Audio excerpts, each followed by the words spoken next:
Kabilang sa mga nagluluksa sa pagpanaw ng National Artist for Film and Broadcast Arts at nag-iisang superstar Nora Honor ang kanyang kaibigan, writer, director at kapwa-aktres na si Bebet Orteza. Yan. Maganda umaga at nakikiramay po kami sa pagpanaw ni Ate Guy, Miss Bebet.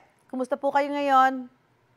Magandang umaga naman, Susan. Opo, kumusta po kayo ngayon? Eto, um, nasunod-sunod kasi eh. Ah, parang wala na. Tinutukso ko nga yung anak ni Robert Arevalo at ni Barbara Perez. Sabi ko, talaga bang tayo hindi na magkikita kundi sa mga lamay? Nasunod-sunod. Tapos yung pinakamatindi, yung itong huli nga, itong kay Guy. I mean, alam mo, Susan, last month lang, nakalimang lamay ako. Sabi ko nga, paano naging bisita funeraria dapat yung bisita iglesia? But yes, matagal ko nang kakilala si Nora, si Guy, kasi isa ko sa mga naging writers nung kanyang Makulay na Daigdig ni Nora. Nung araw pa. Nagsimula kasi ako bilang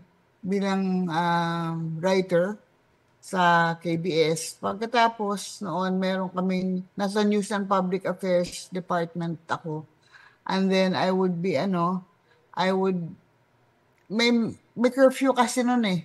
So, pag nag-i-edit kami, alam mo na, gawain mo yun dyan.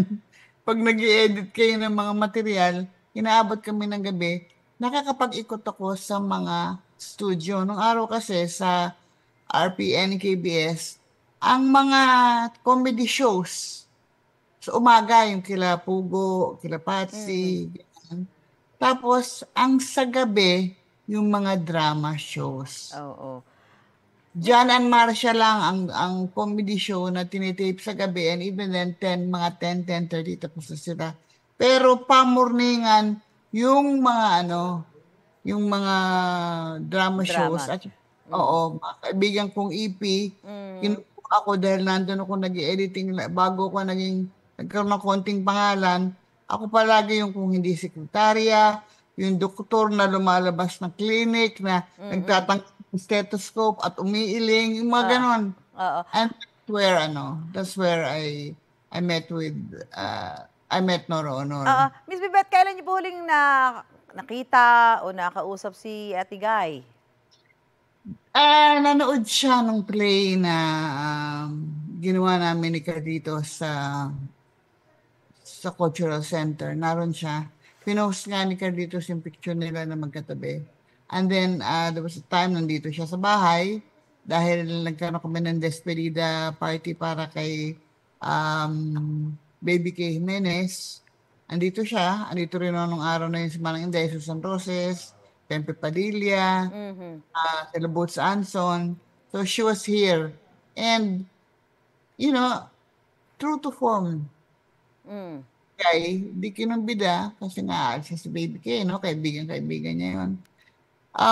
Maming konti, andito na may ibang bisita. Sabi sa akin ng driver ko, Ma'am, parang si Nora Honor ho yata yung nasa labas sa taxi.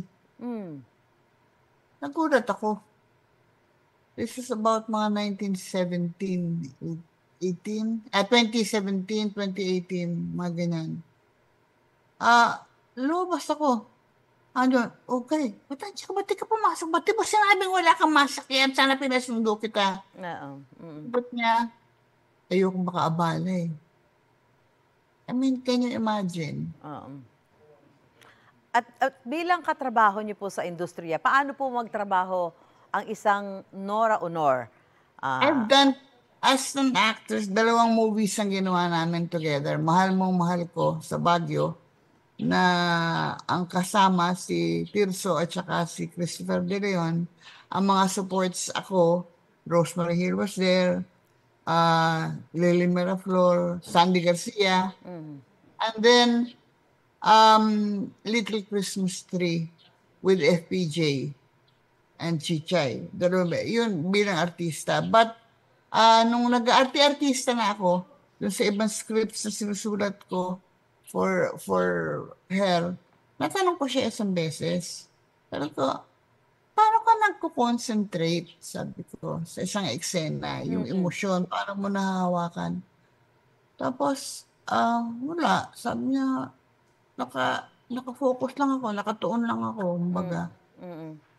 Sabi ko, ibig mong sabihin, kahit anong gawin ko, hindi ka madidistract sa eksena, kahit heavy yung eksena, tapos dinidistract kita, talagang ibibigay mo pa rin. Sabi niya, hindi. Sabi niya, hindi. Sige, gusto mo, try natin. Yung camera dito sa likod ko. Oh. Camera nasa kanya. Yung eksena niya mabigat. Yung talagang, Heavy. oo, yung talagang mag-aangat siya ng mata. Tapos, hindi mo alam mo sila sa iyo. And then she breaks down. Ako, ang ginagawa ko ganito. Dinidistract mo talaga, oo.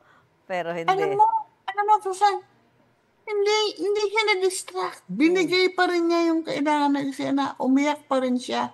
Deka, nung kinata ko ngayon ang umiyak kasi nahiya ako, na-realize ko na I shouldn't have done that. I mean, you have no right to distract a fellow actor from doing yung dapat niya gawin. Kahit pa pumayag yung artista na yun. So, yun ang nangyari. Shoot, Sa bukas po yung sa libing, sama po kayo, punta po kayo. pupunta kaming mag-asawa sa dahil we were invited by the Cultural Center Apo. para sa so pupunta kami sa umaga. Again, nakikirabay po tayo. At maraming salamat, Miss Bebeth Orteza, writer. Yan na lang sasabihin ko, Susan. Apo. Gusto ko yung sinabi ng isang writer, si Alan Diones. There is no Filipino household na walang Nuranian na kahit isa. Salamat po, Ma'am Bebeth Ordeza, writer, actress at kaibigan ni Nora Honor. Gusto mo bang mauna sa mga balita? Mag-subscribe na sa GMA Integrated News sa YouTube at tumutok sa unang balita.